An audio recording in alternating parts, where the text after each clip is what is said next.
Ассаламу алейкум кыргыз элим. Ассаламу алейкум Акбал ака.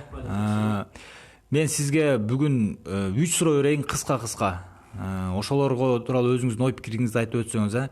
Биринчи суроом бул баягы Арстан Алай тууралуу болсун. Бар эле билсе керек, сиз деле таанысаңыз керек.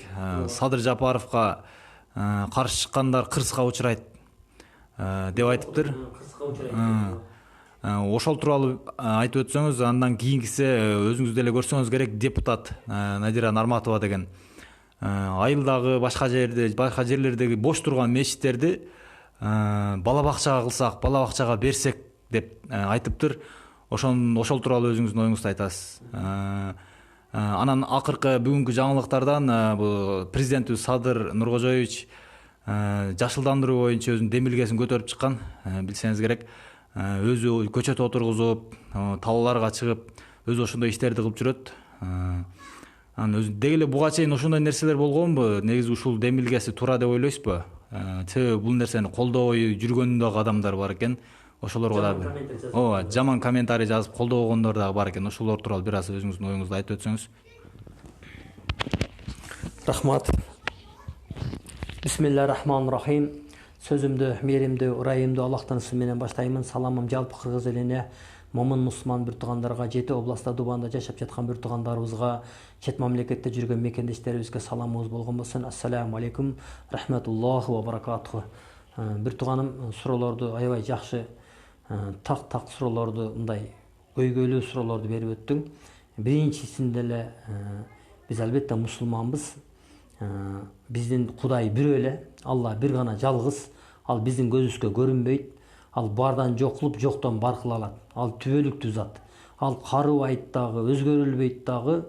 Ал ушунчалык мээримдүү зат. Жана Арстан Алай боюнча Садыр Нуркожоевичти колдогондор кырсыкка учурайт деген бул баягындай бир мындай дөпөрөстүн сөзү да, чындыгында. Анан кийин бүгүнкү күндө Арстан Алайды ээрчиген адамдар ham жок эмес. Алар дагы ошолар менен кошуп дөпөрөс деп деле койсом боло берет. Бул Арстан Алай өзү бир жашы 65-60тан өтүп калды. Карып атат. Алла карыбайт. Бул эртең эле баягы ойной турган күнү калган жок. Ким биринчи өлөт, бир гана Алладан гана болот. Бул өлөт да. Алла өлбөйт. Бул өлгөндөн кийин кандай Кудай, кантип Кудай болушу мүмкүн булчу? Эч кандай Кудай боло албайт булчу.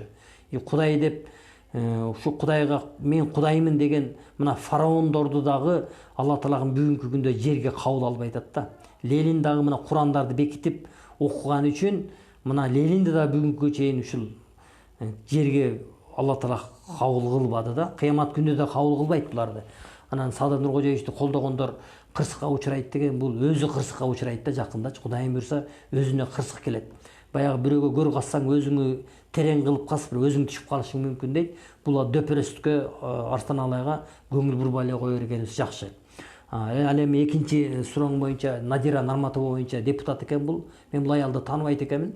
Бирок бул аял өтө мындай кыргыз элге мен ойлодум бул аял жалпы ушу Кыргызстанга мындай депутат болуп алгандай сезилгендей сүйлөдү да. Жалпы ушу биздин адамдар кайрылып атат деп, кайсы дөпөрөстөр кайрылат? Бул аял деле бир ошо Арстан Алайдын бир шеригиби деп ойлойм. Значит, динге каршы чыгып аткан адамды Алла Таала ушундай бир кырсык жөнөтүп коет да. Анан кийин айылдагы мечиттерди көбөйүп кетти, мечиттерди бала бакча, эч качан мечит бала бакча болбойт. Бул мечиттин өкмөттүн да акчасы кеткен эмес. Буну Алланын ыраазычылыгы үчүн биздин чалган бир туугандарыбыз бар. Арабтар салып берип атат, мечит кылсын деп. Эгер арабтарга барып бизге бала бакча куруп берсин десең, булар бала бакча куруп бербейт. Курса мечит куруп бериши мүмкүн, медресе куруп бериши мүмкүн. Албетте бул ислам дини аябай таза дин. Айтат да, биз жамандыктан кайтарып жакшылыкка чакырабыз дейт да. Анан кийин булар туруп алып мечитти